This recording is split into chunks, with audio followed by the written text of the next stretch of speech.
All right, so welcome back to our C++ programming lecture. We are almost done, so this is, so to say, the last lecture, kind of content-wise, where I would like to discuss about static analysis, static data flow analysis, and what it is all about, and hopefully you will get a better understanding on how your compiler works under the hood. I guess that could be quite useful. Also, if you have a better understanding of static analysis, you will probably be able to become a better programmer, in the sense that you know what the compiler can do for you, such that you can then write some code that goes really well together with the compiler's optimizer, for instance.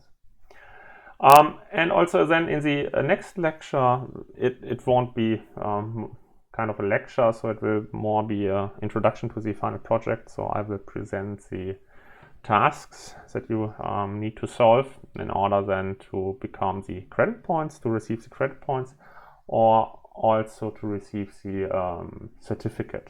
So I will hand out a nice certificate with a stamp of university and also my signature. And so it's a nice to have for your, maybe for your job application in the future, so you can show, I know C++ very well by now, and it might help you.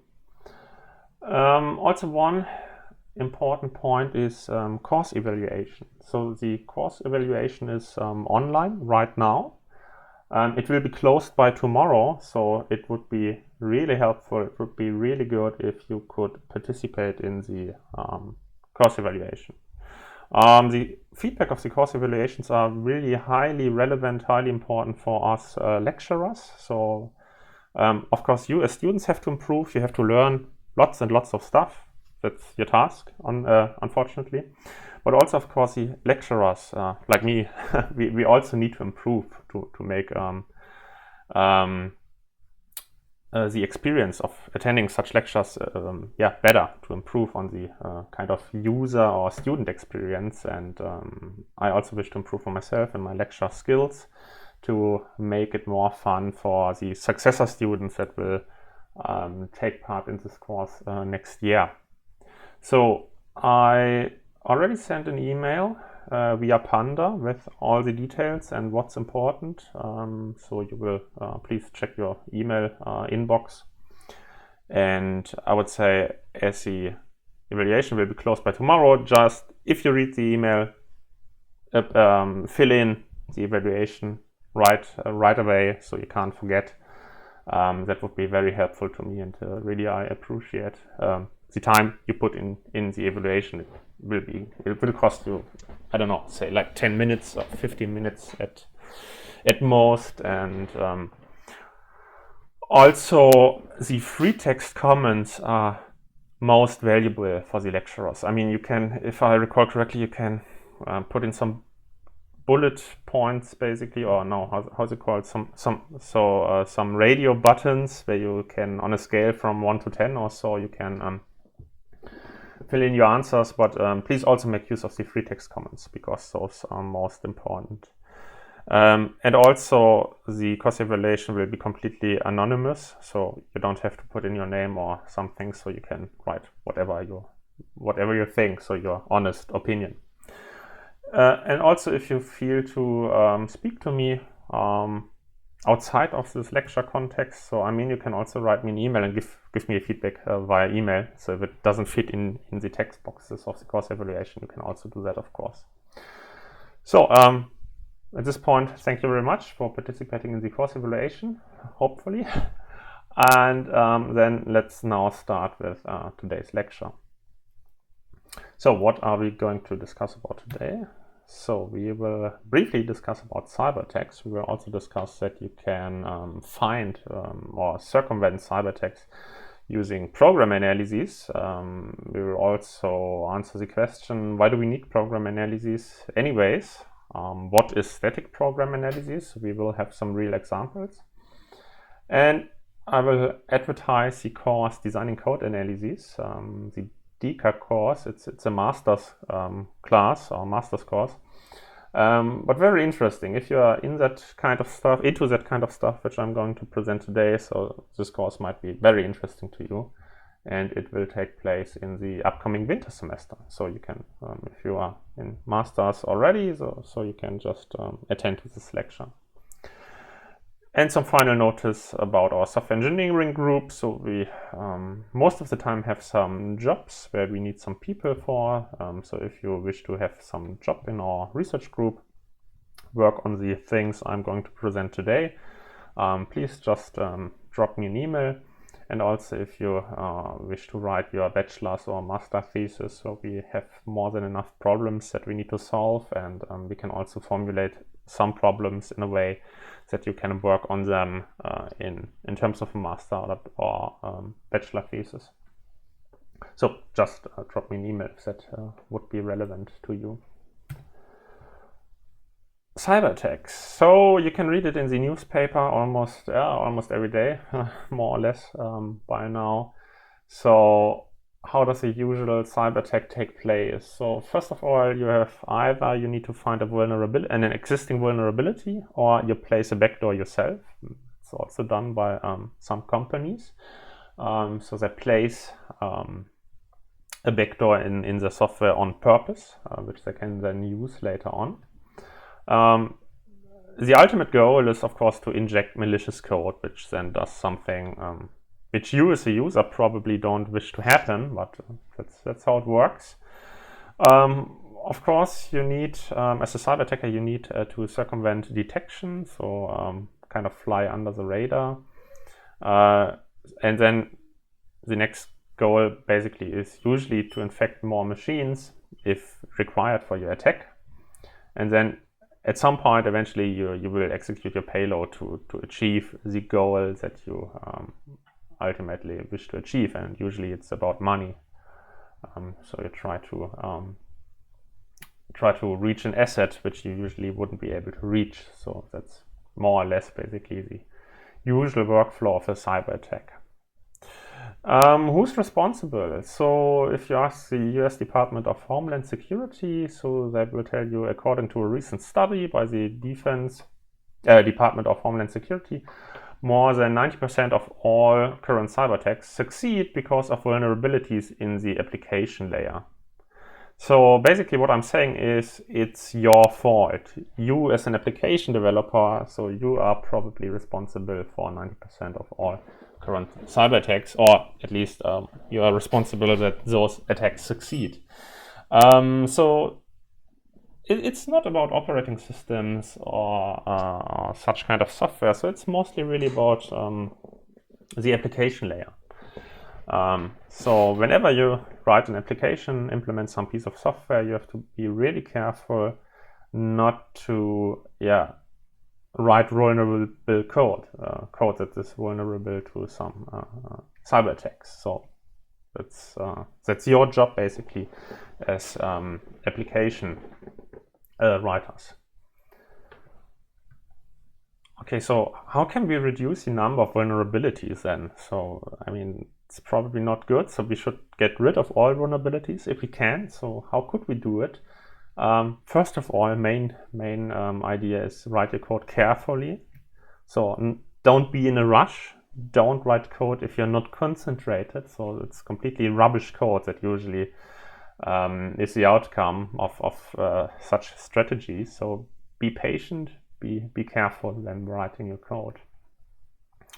Test your code excessively. So whenever you write a piece of functionality, have some accompanying unit tests, if possible, or some other kind of tests which you can automatically rerun. Test my code in production false. I never test my code. That can be seen in industry even, but I don't have to tell you that this is absolutely a rubbish approach. So always do test your code. What you could also use is dynamic analysis, for instance. So I already presented a dynamic analyzer to you, which was the Valgrind tool, which helps you to detect memory issues in your program. So very useful. So that would be an example for dynamic analysis. But also you could use static analyses, which we will discuss about today, so how static analysis works. Very interesting. Or, and this is the most expensive one, manual reviews. So this is basically also, I mean, the first one is the least expensive, and manual reviews is the most expensive. So in that order, you should maybe use those kind of methods to harden your code to try to get rid of potential vulnerabilities. Regarding static analysis, regarding software analysis, we have one problem, and the problem has been formulated by Rice in 1953. And the problem is really that program analysis is mathematically provable hard. So paraphrasing Rice's theorem is basically all non-trivial semantic properties of programs are undecidable. So that means program analysis is undecidable, which is a bit unfortunate. So yeah, does it even make sense to apply? So we'll see. So first of all, what is a semantic property? So a semantic property is one property about a program's behavior. For an example, does a program terminate for all inputs? That's the classical halting problem. So does a program halt for all given inputs? And this problem is undecidable. A property is non-trivial because here it says, yeah, all non-trivial semantic properties. So a property is non-trivial if it is neither true for every program nor for no program. So yeah, so that's a lot of properties essentially. So if you wish to go into more details, you can look it up on Wikipedia, for instance. Yeah. And it contains a proof sketch as well as a complete proof. So if you're into that kind of stuff, you can look it up and have a look how the proof works. So, but what does it mean? I mean, we still wish to apply static analysis because it will turn out to be quite useful anyways. And a static analysis writers, what we have to do then is basically we have to come up with over approximations. So computing the actual solution to a problem is undecidable. Okay, so yeah, no matter what. But what we can do is we can approximate our solution. And yeah, an approximation of a solution might be better than no information at all. And in static analysis or program analysis in general, you can have either an over approximation or an under approximation. But usually you wish to go for the over approximation. So, analyzing programs. So what can we do? How can we really, what is program analysis? So one thing is static white box analysis. That's a kind of analysis where you can have a look at the program. So you have the program in source code, you have all of the configuration files that you need for that piece of software. Basically, you have access to everything. You can look at the program, can look on all the source code and all accompanying configuration files and whatnot. So that's static or white box analysis. On the other hand, we also have dynamic analysis, which is sometimes also called black box analysis. And in dynamic analysis, we can't see the source code basically. In dynamic black box analysis, we just have the executable program, and yeah, we just execute it for different inputs and see what kind of behavior it emits, what kind of outputs it produces, and try to figure out what the program actually does. In our research group, we are concerned here with usually with static analysis. Also, we do a bit of dynamic analysis, but mostly currently white box analysis. So static analysis, in summary, retrieves information about a program without executing it. So in static analysis, we are kind of just looking at the program and see if we can find interesting properties. The analysis can be performed on source code or on some intermediate code, and usually you go for intermediate code. So you're not actually analyzing the source code, but you prior to the analysis step, you translate your program into some intermediate representation, which is usually much easier to analyze than the original source code. We will later on have some slides to give you kind of feeling for that, what that means really. Usually for static analysis, you go for an over approximation. So such that you capture all the possible program behaviors and some more, which can't really happen at runtime. But it's in static analysis usually better than an under approximation, but depends on your use case. For instance, if you wish to compute some static information on a piece of program, usually you wish to go for an over approximation when you wish to use that analysis information for optimizations. Because if you forget some behavior, and however on your not sufficient analysis information you apply optimization, that might mean that your program doesn't work in all cases anymore. And that's not what you want usually. On the other hand, we have dynamic analysis, which retrieves information about a program behavior by executing it. And either you execute it on a real or on a virtual processor. If your job is to analyze a binary program and it might be malicious, you probably don't really wish to execute it on a real machine, or especially not on your own real machine, but rather on a virtual processor. So this is also quite common. And of course, it must be executed with sufficient test inputs to ideally hit all execution paths of the program to really kind of find out and explore the whole behavior or all the possible behaviors of the program. But usually for dynamic analysis, you can only really discover a subset of possible behaviors. So here, dynamic analysis, a subset of possible behaviors, static analysis, over approximation of possible program behaviors. And also be aware of the uncertainty principle, so make sure that your instrumentation does not cause side effects and kind of make the measurements, the results wrong. And then as a third point, there's program understanding, and program understanding is usually done by humans, so it's also often called program comprehension. Code reviews are program understanding, and also software walkthroughs. And this is the most expensive thing that you can do, because you need expert level programmers that do that kind of stuff, and it's really time consuming. And also those expert level programmers or software engineers also ask for quite a lot of money, as it turns out. So uses of static analysis. So usually you can use static analysis, so it originates from compile optimization. But nowadays, as the processors keep getting faster still, static analysis is also used for bug finding and vulnerability detection. So you can find vulnerabilities and bugs with static analysis, but also originally it came from compile optimization. I mean, if you look into industry, usually each software that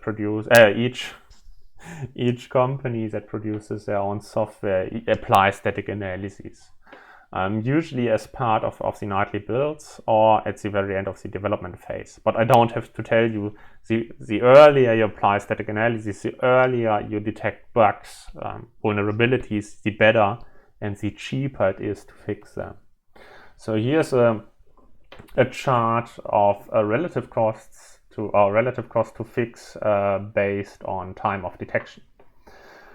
And of course, if you already shipped your product to the customers, then if you find a bug and you need to fix it, that's the most expensive thing that you can do. So if you find bugs and vulnerabilities at a coding stage, it's still relatively cheap. So, and it only gets worse the longer you wait. So therefore it really makes sense to have those analyses run as a part of the nightly build of your software product. Yeah, and with static analysis, you can see bugs, you can find bugs in software. And if I recall correctly, I will have in a few seconds some examples on what you can actually find. But before we do that, maybe let's talk about C and C++. I mean, C and C++, what are the most common compilers? Yeah, probably GCC, probably Clang, LLVM. and MSVC, so Microsoft's Visual Studio Compiler. So, okay, and there has been an interesting paper at the ISTA 2016 conference, which goes by the name Toward Understanding Compiler Bugs in GCC and LLVM. So, and this paper really kind of, had a closer look at GCC and Clang, and they went, basically, and try to answer the following question. So what is the most buggy component of those compilers here? And it, as it's turned out, it's C++. The C++ component of that of those compilers is the most buggy component. And it accounts for like 20% of the total number of bugs, which is, I don't have to say anything about that. I mean, it's not very good. And bugs can be found in programs usually much less than 45 lines of code. So what do I mean by that? So you don't have to compile a huge software product to find compiler bugs. Usually it's sufficient to have a few lines of code which do something really rather unexpected to make the compiler completely crash. So it's also about the small programs. But be aware, those programs that trigger compiler bugs and crashes, those programs are usually not the kind of programs that you write as a software developer or application implementer. So those are some kind of weird programs which the compilers can't process, although they should be able to. All right. So now I have some bugs for you which have been found in open source projects. I don't have 100 bugs here in this lecture, but if you wish to have a look at all the 100 bugs in open source C++ projects, you can go to this web page here and you will find all the bugs presented. Those guys found those bugs using a static analyzer. I can't really remember which one yet, but I guess you will find it on the web page here. And the projects include the Apache HTTP server, Chromium browser, CMake, MySQL or SQL, Qt, and Tortoise SVN, and some more. And let's have a look on what the static analyzers found here, basically. So in the Wolfenstein 3D project, we had a call to memset, and here the size of is wrong. So that can never work really. So you memset the incorrect amount of memory to 0, which is unfortunate. What else do we have? Another size of error. So what happens here is basically you try to compare some strings with the old C functionalities str n compare. So it compares the first n characters of a string, and it gives you the answer equal or not equal, basically. And here the buffers where the strings are stored are pointed to by a char star pointer. So that's just a type def, it doesn't matter really, but this is pointer to a character. And if you ask for the size of a pointer to a character, the size of operator will give you 1. 1 is not correct. Will give you 8 because a pointer is 8 bytes. So, and what that means is rather than comparing the complete strings, you're just comparing the first 8 bytes of those strings, which is, I guess, not what was intended. So, so people get size of wrong all the time, which is not very good. And at least the intention was good by using str n compare rather than str compare, because str compare just tries to read until it reaches the string end. And if your string is not correctly terminated by the \0 character, it will just produce rubbish and undefined behavior. So I recommend not using the old C-style functions for string comparison anyway. So if you would have used C++, real C++, that wouldn't have occurred here. What else do we have? So here we have some matrix, and we access some matrix elements. and we are trying to access the 9th element. But the matrix only really has 9 elements, so the indices would go from 0 to 8. If you type m at the position 9, that actually gives you the next thing in memory, which basically means that you're accessing this bias variable, which is, I guess, also not what was intended. So here this is out of bounds array access. So I mean, that's a newbie mistake, right? But those kind of mistakes can be found in real-world software usually. What else do we have? Yeah, this is not how clear works. So if, I don't know what m from is, but here apparently we only allow one sender of whatever. And so if we have a non-empty sender, basically the intention was to clear all senders, so basically erase all the senders, and then push back one valid sender, so we only have one sender. But the empty function checks for empty. It doesn't clear anything. So again, this is not how clear works. So yeah, you have to learn the STL. And if you're not sure what a STL function does, yeah, just look it up. And empty checks if the container has no elements. It doesn't clear anything. So the code can't work really. Another mistake, so better check twice just to be sure. So we have a point structure where we have an x point and a y point, and we ask if the point is valid. So here we ask if x is valid and if x is valid again. So better be sure, but maybe let's not just ask if point y is valid. So that of course is a mistake. Probably the users or the programmer's IDE made a suggestion. The programmer hit enter too fast, and then it was probably an auto-completion mistake or whatnot. So, but that can really, those kinds of bugs can really cause lots of trouble. Yeah, that's rubbish here. So this is also a great mistake. So here, better check if unsigned works. Here a guy wanted to be smart, so he used a while loop and yeah, decrement the size and check if that whatever the decrement of the size variable is still greater or equal than 0. Think about that for a moment. The problem is size. The size variable is of type size t. And size t is usually defined something like unsigned long. So, and the keyword, magic keyword here is unsigned. So it can never be smaller than 0. So basically what has been created is an endless loop here. So yeah, that's also probably not a good idea.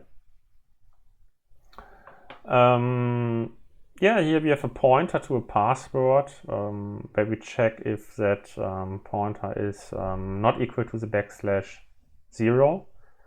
And that thing, yeah, here we basically check if the pointer is null, and then we check again if the pointer is null, but this time we express null as a character, but it's still basically the null pointer here for characters. What was probably meant was the user or the implementer probably wanted to check if the password was not empty, which meant he must have dereference this variable, this pointer, to access the string, the underlying string, and check then for the null character. So yeah, again, mistake here. What else do we have? Here we check if the plugin instance pointer is null. So if not the plugin instance pointer, so if that is null, then we dereference it. And so the mistake is here by just having the explanation mark. It must have been if the pointer is null. If the pointer is not null, then do this check. Yeah.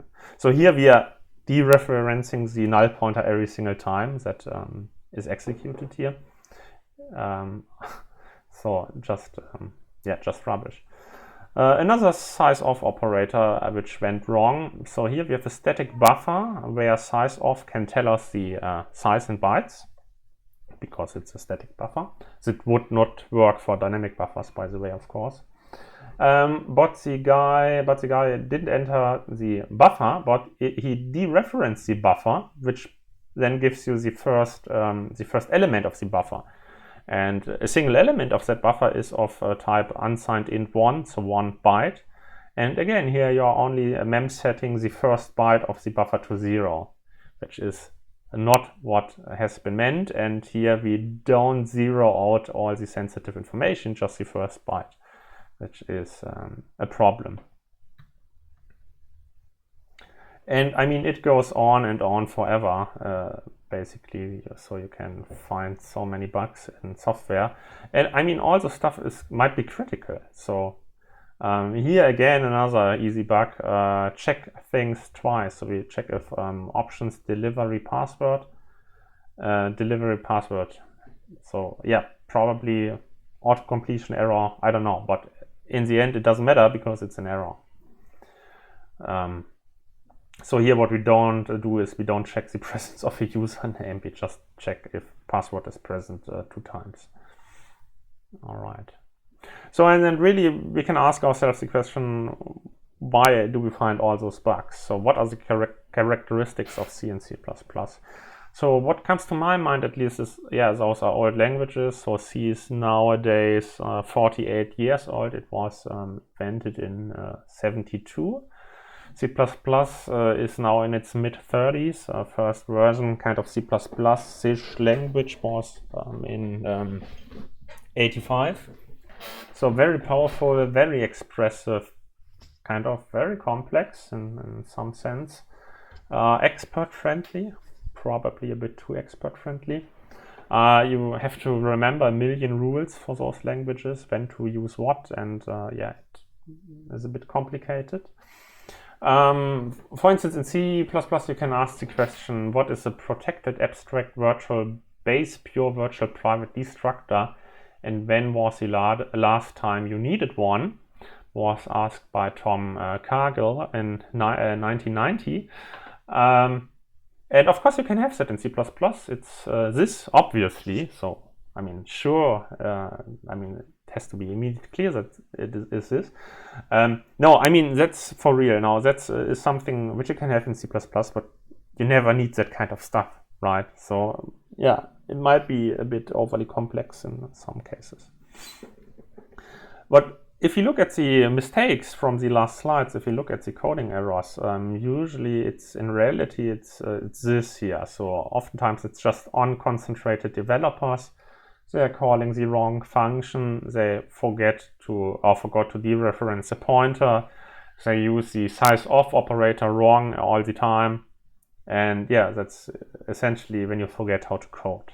So although C and C++ are complex, in reality it's oftentimes the little thingies, the little simple errors that you can make that are made. But luckily you can find those using program analyses, which you should apply.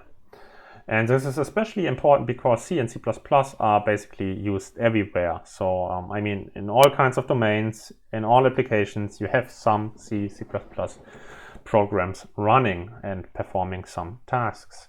So usually it's when performance matters, and when performance matters is also usually for almost all applications.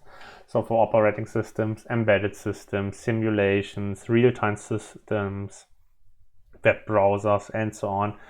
And usually those systems which are performance relevant and performance critical even, those systems are also very critical. So if you have some bugs in those pieces of software, that's really not a good thing. And some people also make fun because they consider Java just to be a C++ application, and the same holds for C#, which is essentially kind of C++ application, but yeah. So use static analyses to reduce the number of coding mistakes. How do we do it? So there's basically common recipes that you can apply. First of all, of course, you have to become aware of a bug or a coding mistake. You need to understand the bug. That's for sure, I guess. And then you can write a static analysis that finds the bug. So become aware of the bug, understand how the bug works. Then you can write a program, basically, a static analysis, you can write a static analysis that finds those kinds of bugs. And then you run the analysis and have the analysis analyze your code in order to find some potential bugs. Here, the word potential is very important because I told you that static analysis is an over-approximation. So only because the static analysis tells you, oh, this is a bug, it doesn't mean that this is a real bug. It could also be a false positive because of the over-approximation. So you can go through the analysis results as a programmer, as a software developer, and check if that is really a bug. And if that's really a bug, you can fix those. And usually that kind of recipe here is integrated within a build pipeline of your software project.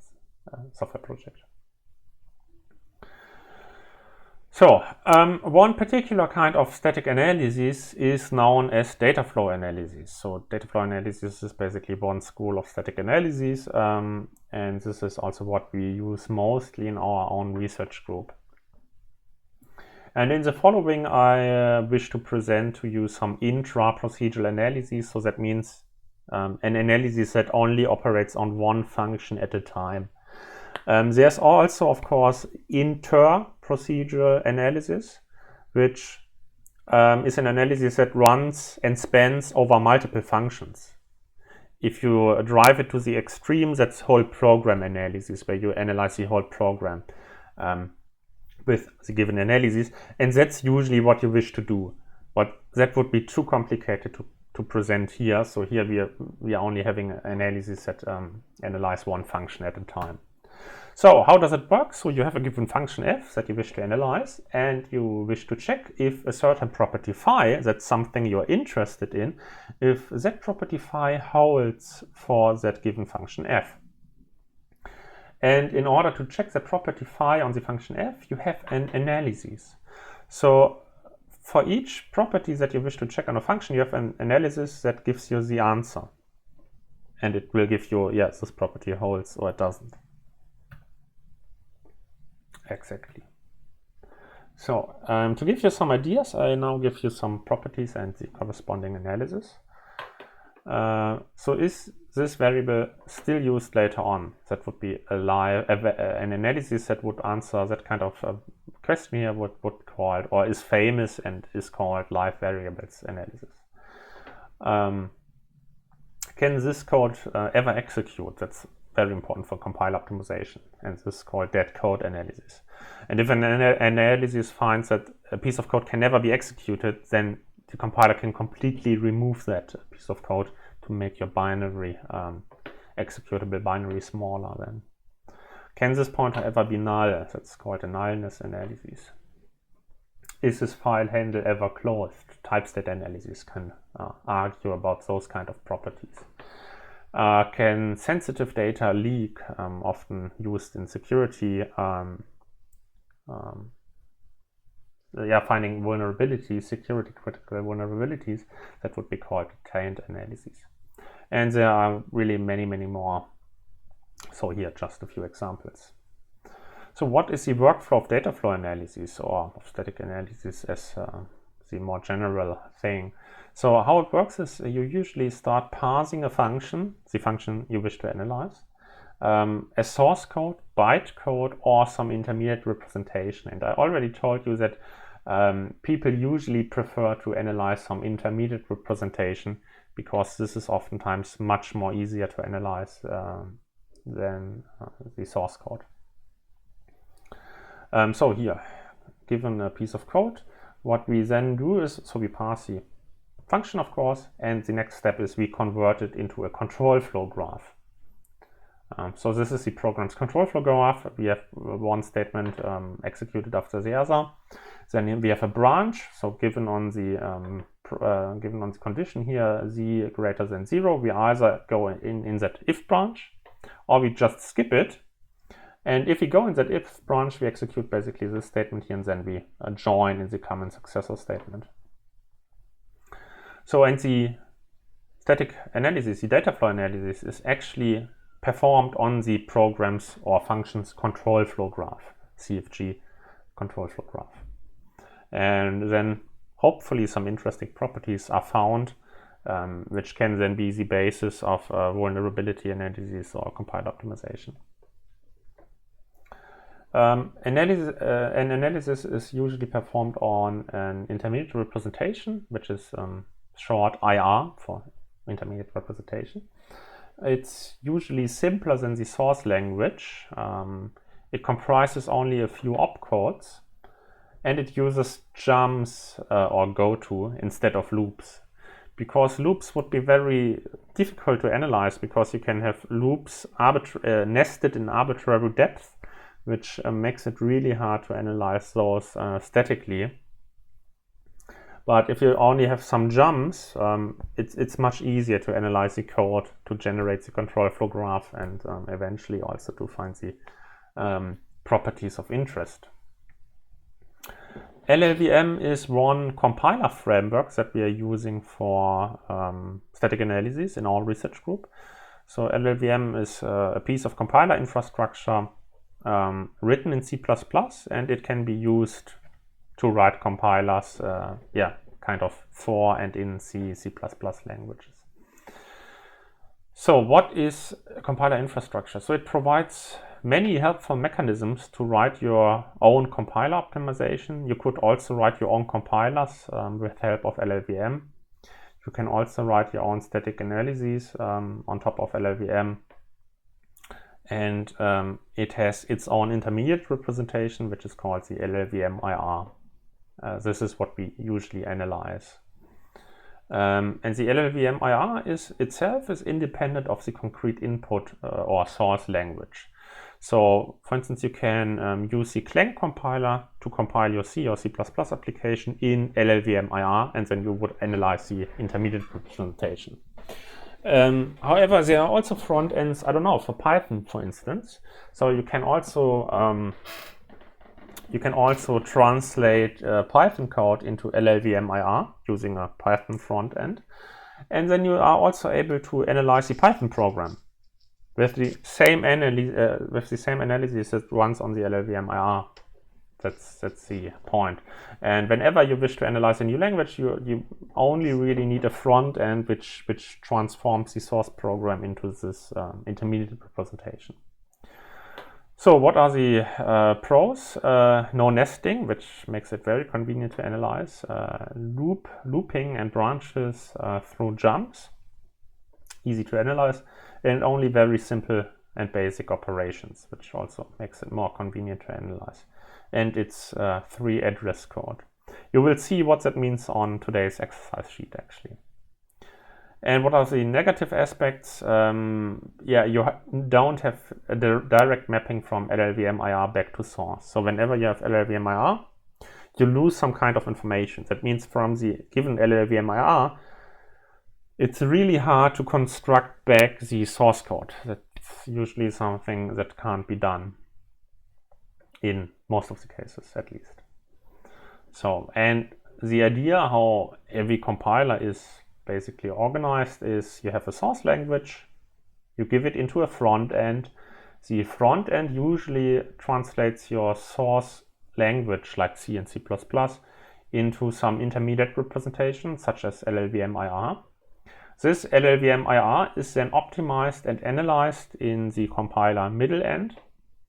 And once you have optimized and analyzed your IR, you can hand it over to the backend, and the backend will eventually produce executable code or some other code in a given target language that you specified. So that's usually the workflow of a compiler and also of the LLVM compiler infrastructure. So we will also now have an example on how data flow analysis works precisely. And before we can do that, we need to discuss and talk about control flow graphs. So given that piece of code, we can construct the following control flow graph here. I mean, seems reasonable here. But we have one problem here. So see, here we have if P, and P can be an arbitrary complex predicate. Then we execute that statement here. And if not P, we execute this statement instead. So you could also express this here in kind of if-else. And if-else would mean those statements here, this one and this one here, are mutual exclusive, so only one statement can be executed. But the problem is, as P can be an arbitrary complex predicate, depending on the complexity, we can't infer mutual exclusiveness. That's really hard to impossible, because again the underlying problems are undecidable. So CFGs have to be conservative and have to over approximate. So if you can't really tell, you have to assume that both branches can be executed. So what does it mean? So if control may flow from statement A to statement B, then there's an edge from A to B. But only because there's an edge from A to B doesn't necessarily mean the control also flows at runtime along this edge. So what that means in turn is that the control flow graph usually contains some spurious edges that would never occur at runtime, because we have to over approximate because of the undecidable problems that we have to face and somewhat tackle. Exactly, so underlying problems undecidable, so have to go for an over approximation. And real control flow graphs also would contain exceptional edges. So if you can throw an exception somewhere, you would also consider those edges with which kind of introduce some special control flow, which is an exception rather than the rule, but you still have to consider them because an exception might be thrown at some point, depending on the input. Otherwise, your control flow graph would be unsound, meaning it could miss some important information. Okay, let's perform an analysis. Let's now play ourselves data flow analysis, and we are the data flow solver that solves a given problem. So the analysis that we wish to answer, or the question that we wish to answer, is what values are printed? What values are printed here, and what values can be printed here? And of course, we can immediately see what can be printed here. I mean, it's like here only 1 can be printed, the value 1, the literal 1. And what can be printed here, 1 or 2. I mean, that's very easy. We can directly see it. But how do we see it? If we now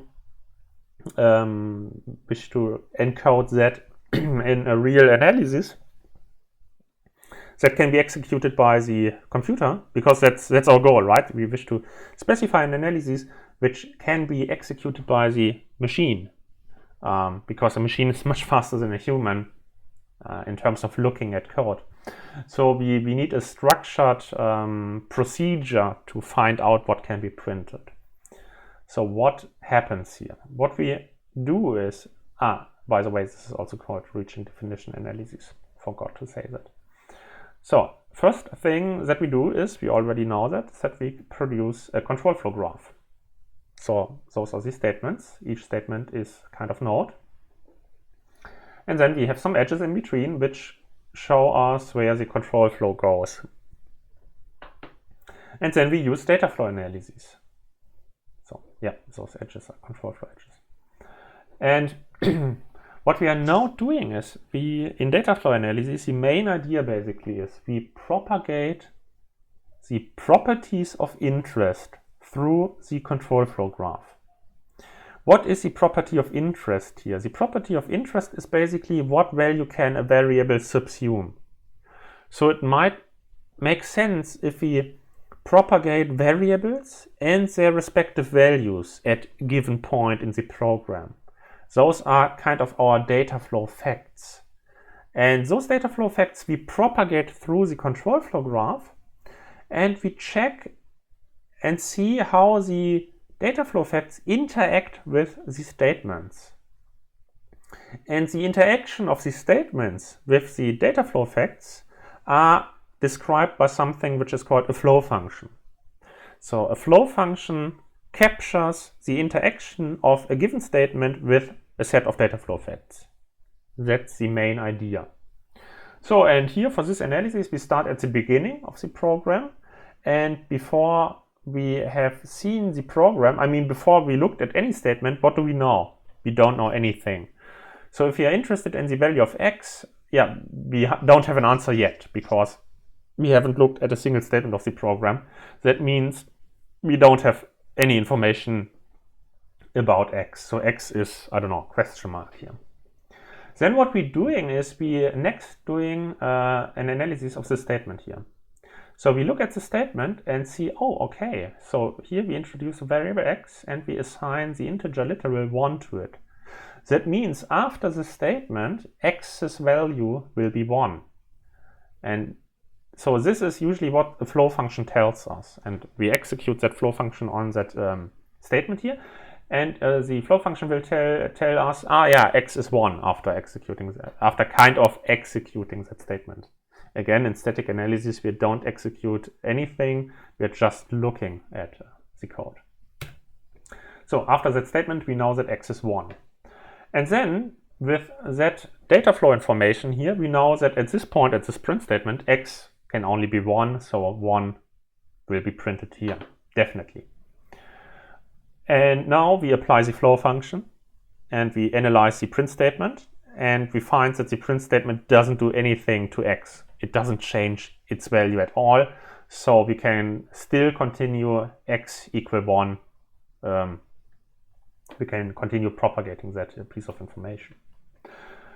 What else? Now we check for this condition. If z is greater than 0, I mean, this statement here doesn't modify x in any way. So what we can do is we can propagate this piece of data flow information in both branches. So along this control flow edge and also along this control flow edge. Then let's have a look at this statement here. So the flow we would apply, or the data flow solver would apply the flow function. The flow function would tell us whatever x's value was before that statement, x's value is 2 after that statement. That means x is 2. And we now have an interesting situation, because now we have a situation where we reach a common successor statement. We now have a statement, a node in the control flow graph that can be reached by 2 control flow edges. And what that means is we now also need to merge the information that are obtained along those different edges reaching into the same node. And here we need a merge operator. And the merge operator is most of the time set union or set intersection. And here we use set union. So here we would merge the pieces of data flow information before we have a look at the next statement. And the merged information is x is 1 or 2. Right? So in this branch here, we know x is 2, and this branch x is 1. So if you merge, x is 1 or 2, set union. And so now we are able to answer what value is printed. Yeah, 1 or 2 will be printed at this statement here. And we can also now draw the data flow edges, which are depicted here in red.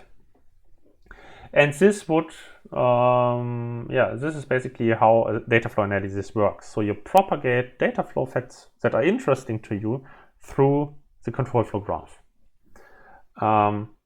in a nice and structured manner. So you can formulate an algorithm which does exactly that for the computer. So you can write a program, an analysis program that performs exactly that analysis on a target program.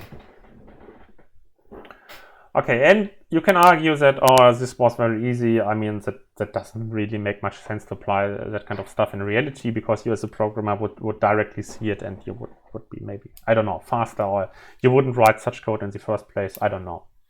But now let's have a more advanced example. So an example where you as a human have a hard time telling it right away, and I mean the computer, once you formulated an analysis, will be able to answer those kind of questions much faster. So, and the question that we ask ourselves here is which assignments are unnecessary? This is a piece of code. And the effect that we can observe of this program is this print statement here. This print statement can be observed as a user of the program, so this print statement must work.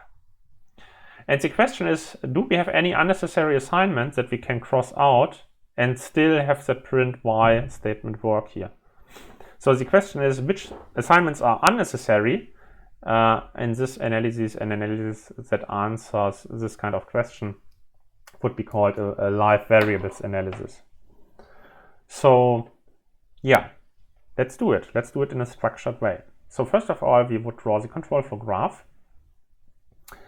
And this time, we can also, depending on the analysis, we can also start from the end of a program. So for the last analysis on the last slide, we started our propagation of information at the beginning of the program. But here we can also start our analysis at the end of a program and then go backwards. That might be more useful in that case because we wish to make this print y statement here work. So let's start here. Let's start at the end. So I mean, at the end of the program, we don't know anything, right? Then now let's go through all the statements. Let's first have a look at the print y statement. That statement we wish to kind of make work. Which means that we need y at this point. So the property of interest are the variables that we need in order to be able to execute that print here. So we need y. And we now propagate y against the control flow, so in the other direction, basically. So we propagate y along this edge and along those two edges here. This statement doesn't do anything to y, so we just continue propagating y. This comparison here, z greater than 1, also doesn't do anything to y, so we just continue propagating y. And we also put in z because we came from here, and in order to be able to come from here, we need to check for z's value, which means we need y and z at this point. So we continue propagation. Here we see a statement where y obtains its value from z. So because y obtains its value from z, we don't need y anymore. It's okay if we just propagate z, because y obtains its value from z at this very point here. So if we overwrite, we don't need all y. Then we need to join this piece of analysis information and that piece of data flow information here, and we continue propagation. So we merge, set union again as a merge operator here. Yeah, this comparison doesn't do anything to those. Here, now we analyze this statement, and this statement first introduces the variable y first, which means we can't know about y before that statement, which is we can remove y from that set of data flow facts. So we continue our propagation of the z variable. Here we see that we have an introduction of a variable x of type integer, and this is assigned 1, and that doesn't do anything to z, so we can just continue our propagation of z. And eventually we reach the definition of z. Before we have defined z, we can't know anything about z, so we have to remove it, and we are left with no information at all. So that is our analysis. Our analysis has now kind of finished, is now finished. And what can we do now? So we can now cross all statements. We can cross out all statements that don't modify the data flow facts. So here, for instance, we have z to z, and so this statement isn't relevant at all. So we can cross out that statement. Where else do we have such a situation? We also have here a situation right here where we have y and y. So the data flow facts are not changed at all, which also means that we can get rid of this statement here. And if you would have a really advanced analysis, you would also be able to then cross out that statement, but for our purposes, just applying the simple analysis, we would leave it there. So, and yeah, those two statements are completely unnecessary and can be removed. So assignment to x and z can be eliminated. And that's also what the compiler does under the hood if you turn on optimizations. So it does such data flow analysis, and then it finds interesting information that it can use to apply code optimizations to get rid of statements. So this would actually make your program, your executable binary, smaller because you get rid of some instructions that are not really necessary. And also your program would become faster because you don't have to execute any unnecessary instructions. So, and that all sounds very easy because, yeah, I mean, it's not too hard, right? So once you got the idea, so you propagate the flow facts of interest through the control flow graph, and then you see what the individual statements do to those data flow facts. Is it that easy, really? Unfortunately, the answer is no, because what we have not observed yet are loops. So, and loops are somewhat more tricky. So let's revisit the reaching definitions analysis. So suppose we have such a piece of code. What we do is we now have a problem. Let's have a control flow graph here. And let's perform a reaching definition analysis again and see what values can reach that print statement here. So at the beginning, we don't know any value of x because we haven't analyzed any statement. Then we now have a look at this statement and we figure out that, oh yeah, after the statement x can only be 1. Then say the property which is checked in the while loop is a dynamic property. Maybe that's a dynamic value that is provided by the user at runtime, which means we don't have that value when we're just looking at the code. So we can't know about that property and if it evaluates to true or false. So we just have to assume that we can take both branches. So we can propagate a while alongside the while loop when we assume that this property will evaluate to false. So then the integer 1 can be printed here. But we now also have to propagate it inside of the while loop, this information. And then we need to increment x, because, I mean, if you look at the statement, we know that, oh, whatever x was before, x is now that value plus 1. And here the problem starts to arise because we don't have a clue about the properties. So we don't know how many times we have to do that loop. So yeah, we will have more and more possible values of x. And if you would just apply the algorithm that we applied on the last slides, I mean, we ourselves played an algorithm, here we would run in an infinite loop. So, and we would not be able to terminate at all. And I mean, analyzing programs with loops is not that uncommon. So, I mean, almost all interesting programs contain loops. So we better have to handle those. And yeah, at the very end, we can't really tell what's printed because we are stuck in that loop here. So this doesn't terminate.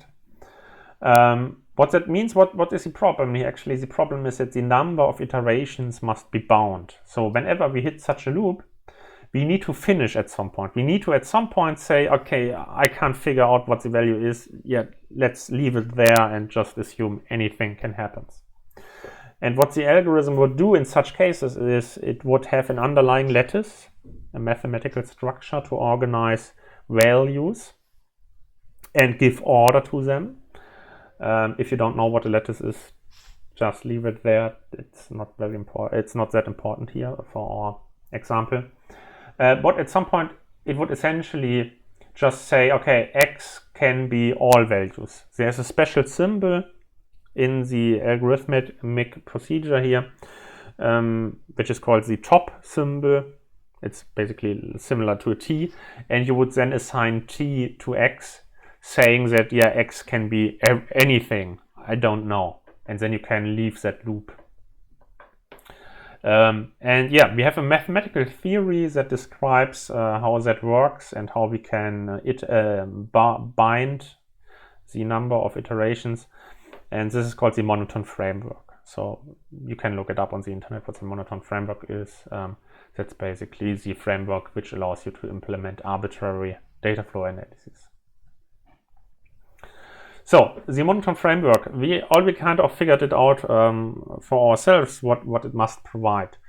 So we have 5 parameters that we can set in order to plug in our algorithm, and then the algorithm will run on a given program and figure out about the properties of interest.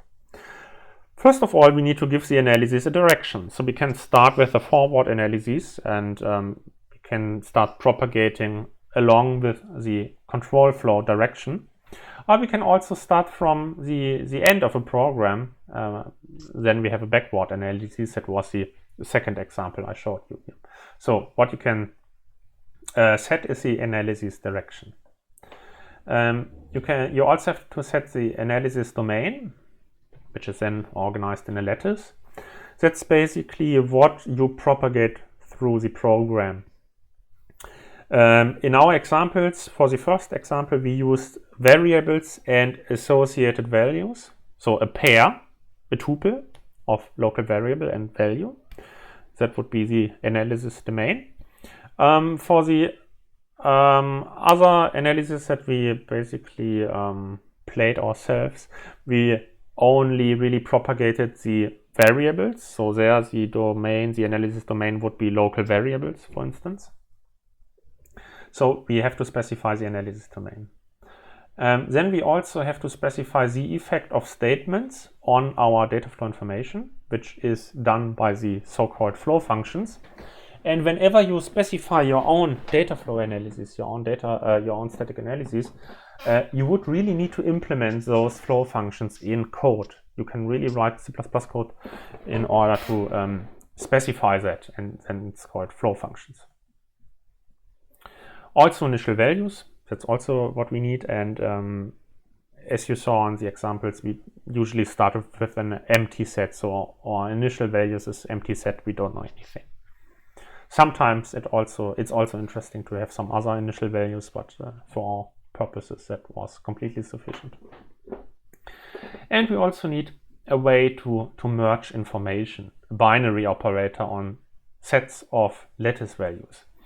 And we need to apply the merge operator here whenever two control flow edges lead to the same common successor statement.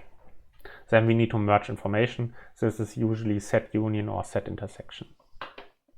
And once we have specified all those 5 parameters, we can then apply a uniform evaluation algorithm. So the actual algorithm that does the propagation through the control flow graph is a completely generic algorithm.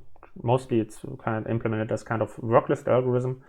And then you specify and plug in your 5 parameters here, which make up your concrete analyses. And then you can solve all given problems with the same uniform evaluation algorithm. That's the idea. And the algorithm even fits on one slide, so it can't be that hard. So, I mean, this is the algorithm. I know it looks a bit Greek, but it's really not that difficult. So I would reckon if you take some time, read through this book and also through this algorithm, you are able to implement such evaluation algorithm in one afternoon. So it's really not that easy, not that hard. But it becomes hard once we go away from intra-procedural analysis. So that is analysis of performing an analysis on one function at a time. And if we go to inter-procedural analysis. Because here we need to consider functions and function calls as well.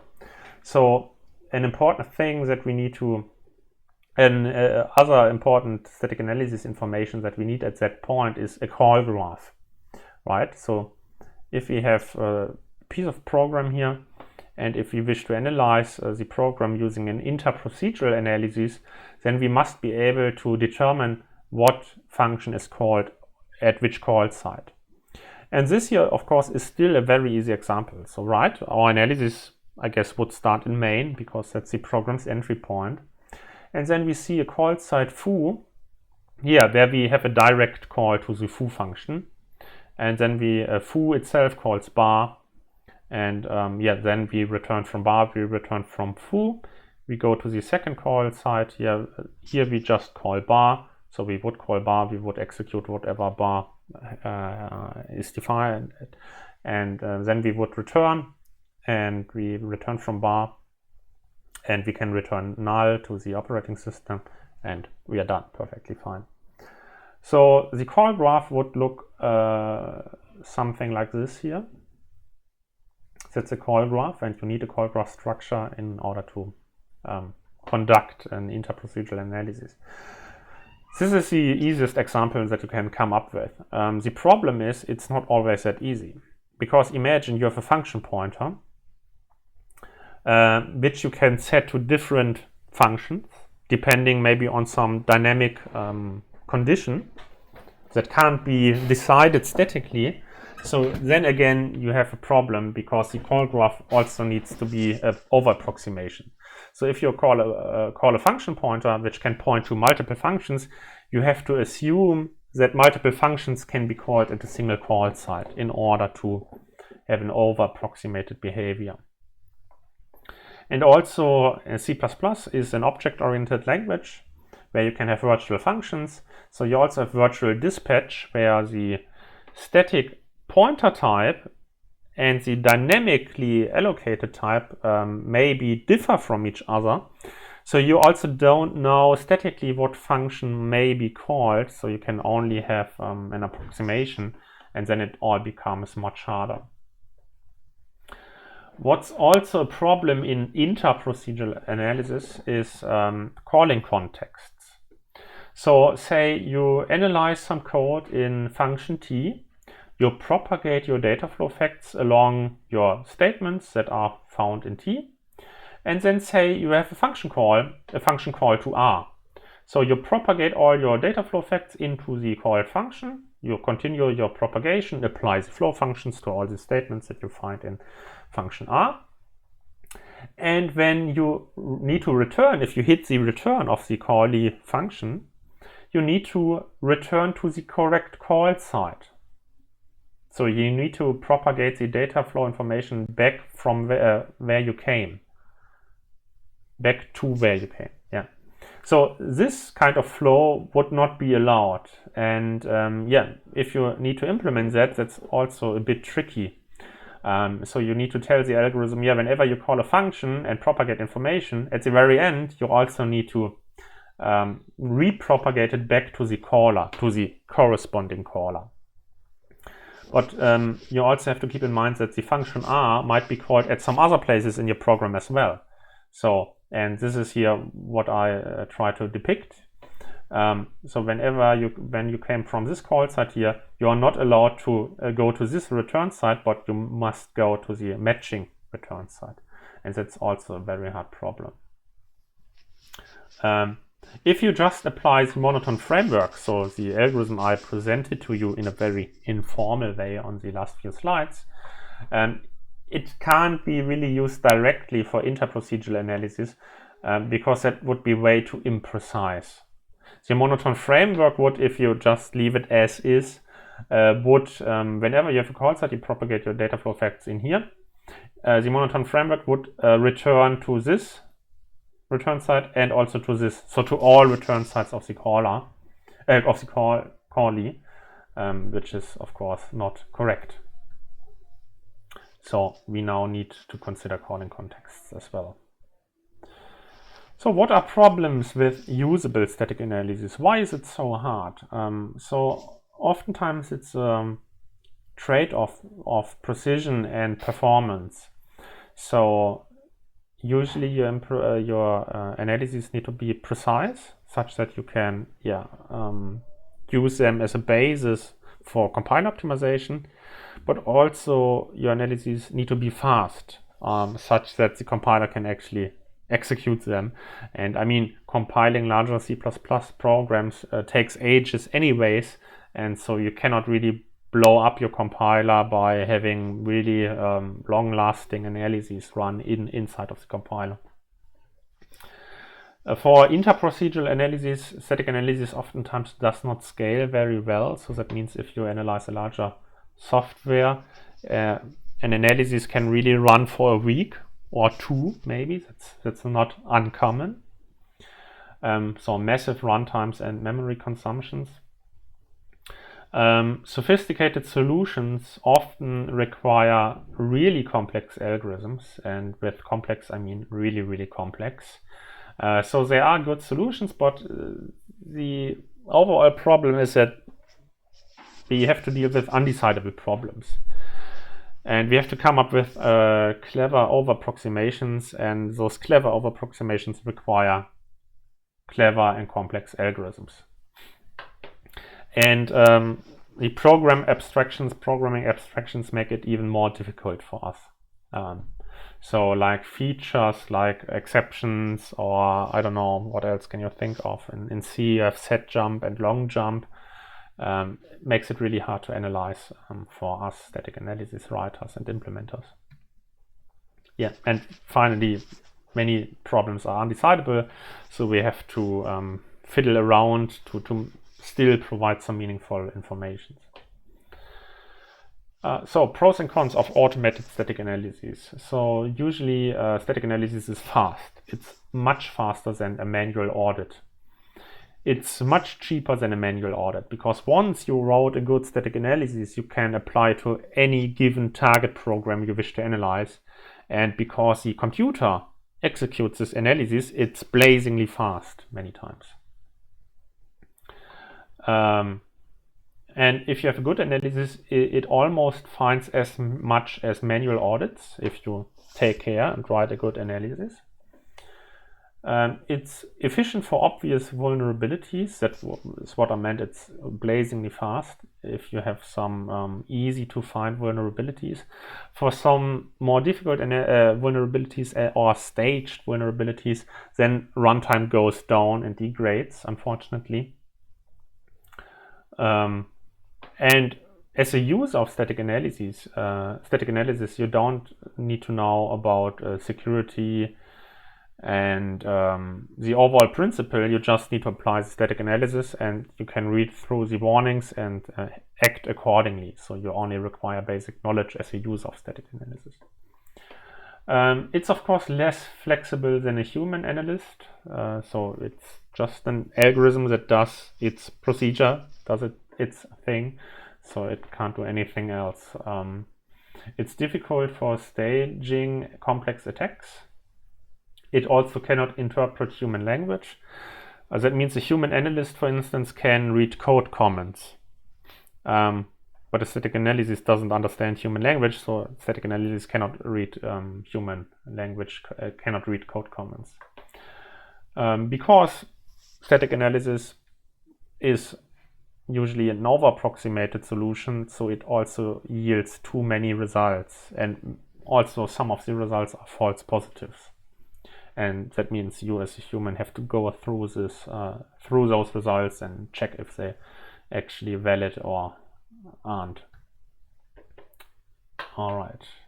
And it's tough to implement. Depending on your problem, it's really tough to implement. Okay, so if you find that interesting and that's fun to you, and really, I can tell you, I mean, it's hard sometimes, but it's also fun most of the time. And it's fun solving such tricky problems. So then you should probably attend the following lecture, Designing Code Analysis for Large-Scale Software Systems, or also known as the DECA course. It will be, the lecture will be given in the upcoming winter semester. The lecture will be my professor, Eric Bodden. So, and how about the contents? We will in all details explain explain the intra-procedural data flow analysis. We had a brief sketch on that today, but all the theory, all the details will be given in the lecture. Core graph construction algorithm will be a topic, because that's what we need for inter-procedural analysis. We will talk about context-insensitive inter-procedural data flow analysis and context sensitivity using the call strings approach, value-based context sensitivity using the functional approach. This is usually the approach you would go for in industry, because this is a very scalable approach. We will also talk about that. How to efficiently solve distributed problems using one of those frameworks here, and also what are the current open challenges in inter-procedural static program analysis. And also because our research group is called software engineering, or often called secure software engineering group, we'll also show you applications to software security. So how static analysis can be used for software security. So basically finding vulnerabilities is our goal. If you wish to check if that course is something for you, you can find another course on YouTube, which is called Foundations of Programming Languages by Professor Christoph Reichenbach. So you can have a look at this YouTube link. It's basically one lecture unit, one playlist, and he will also talk about static analysis and optimizations, what it is, why we have it, how it works. We'll give you all the details. And then if you find that interesting, yeah, please also attend our DECA lecture. I guess that might be relevant for some of you. So it's kind of all about creativity and problem solving. So here's maybe a fun example about creativity. In C++, you cannot define custom operators. Bit unfortunate. So maybe that's for the better, but what if we wish to do that anyways? So how about that? Can we make that work? And the answer is yes, we can write some C++ code in order to make this work. So we can have an integer a set to 10, and then we can say, yeah, a multiply 20. A times c, that works. And this really does multiplication then. So this can be realized. How could you do it? First of all, we need some global names. And here we're using unsafe enums. Usually you should use an enum class, which is type safe. But I mean, here we just wish to use global symbols. It shall be unsafe. So let's use an enum multiplication. And let's have some globally visible symbols like times, multiply, and also mult or cool. I mean, you could give some arbitrary symbols here, which we use as a pool for our multiplication. Then we need an int wrapper to trick the type system, because now we have to circumvent the type system to make that work. So what we have is we create our own int data type, which is underscore int. But under the hood, it just really is an int, so it contains one integer. We also give our underscore int a constructor, which takes an integer and stores that integer in the internal integer I, in the data member I. So an ordinary integer is now convertible implicitly to an underscore int type by just defining that constructor.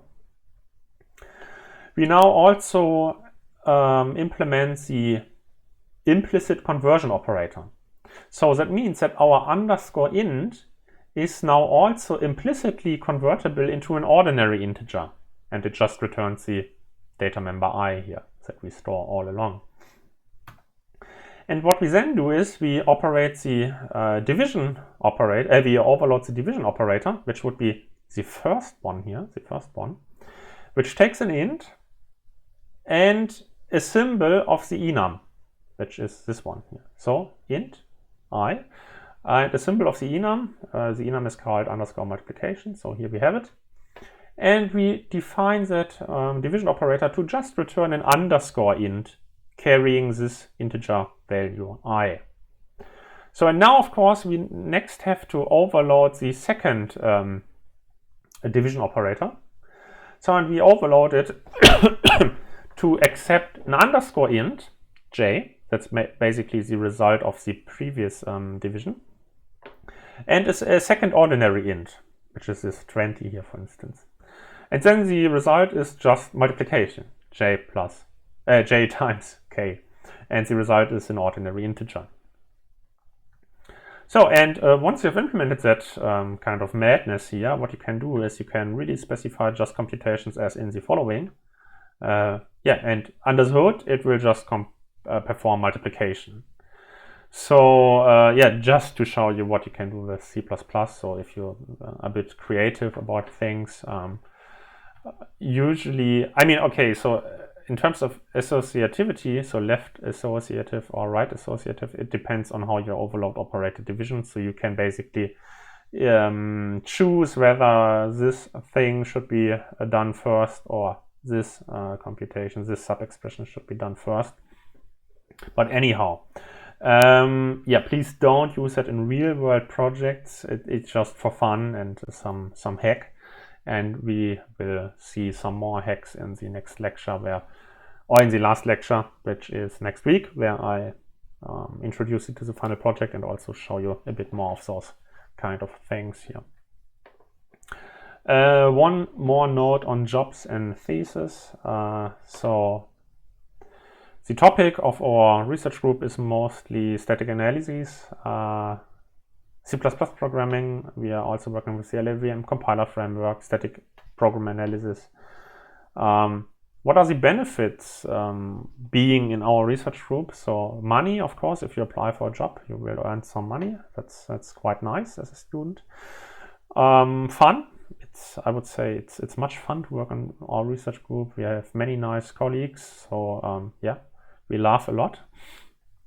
You will also learn a lot because you're really working on state-of-the-art techniques and compiler frameworks and all that good stuff. You will also be invited to our professional and social events. We also have opportunities for you to write your bachelor and master thesis in or at our research group.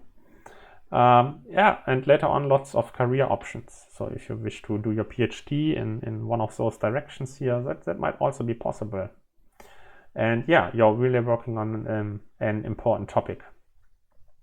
So if you're interested in applying for a job at our research group, or if you're interested in writing your bachelor or master thesis in one of those topics, just drop me an email and I will forward you to the respective colleagues, or I will answer you myself if I have anything that I can provide you with. So yeah, thank you very much. Quick recap for today. So we talked about program analysis in general. We talked about real-world findings. So I gave you some examples of mistakes, coding mistakes that can be found in reality. We talked about static code analysis, and yeah, I showed you custom operator hack. So next time again, introduction to the final project. So that would be it lecture-wise for today. Then I would say see you this afternoon in the exercise class. Please don't forget to take part in the course evaluation. Yeah. And so see you in the afternoon. Bye.